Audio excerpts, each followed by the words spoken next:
This is a really great discussion that we're having on this episode because I hear your gripes about it, Brody. I think they're a little dramatic. Let's just, all get it out there, kind of being a little prissy boy about your little Boba Fett boy not getting enough screen time, okay? And then what Christian was saying, I feel that, I wish we would have had, I was telling Brody this, I wish we would have had that Force Awakens last moment where you get Luke at the very last second on screen and then it's like the big cliffhanger for the next episode. I feel like that would have been like a really nice nod and tie in to this episode. But we got Fennec kind of being the right-hand man of Boba's. But all that to say, I had so much fun watching this. I almost I just forgot everything that I was trying to judge it and all of that stuff and come up with a ranking and just lost myself in it.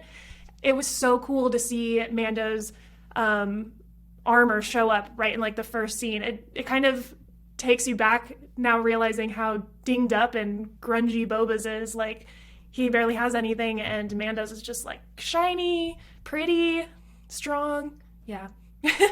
I gave the story a 4 because it was just so fun and really good. I agree with all of the criticism around it being not centered around Boba Fett. I will be disappointed if the next 2 episodes rely heavily on Mando to carry them out of the season. But we'll see. I gave characters a 3. I love Amy Sedaris' character. She is one of the funniest people in television, and I'm so glad that we got her back. I would love to see her have her own spin-off show, even if it's 15-minute shorts with her working in a shop. And all of the droids in that scene were fantastic. Technical aspects, I gave it a 4.5, the highest rating for this episode. I loved the cinematography of the N1 going through the caverns of Tatooine and flying out in the atmosphere. It was just so beautiful and so freeing.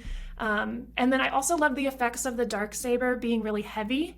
I remember in Rebels watching Sabine be trained by Kanan on how to use it, and yes, there was talk that you have to be in sync with it in order to wield it properly, but this was the first time that I think that was shown so well. So I loved that. The music, gave it a 2. It was just fine. Immersive universe, I gave it 3.5. Again, building into that lore of bringing back the N1 starship. How cool is that? The Darksaber history and the history of Mandalore, I imagine we're going to be seeing that in a lot of the other series, so starting to get everyone on the same track. So why did you not give it a higher score than 3.5? What did you dock for on the immersive universe side of things?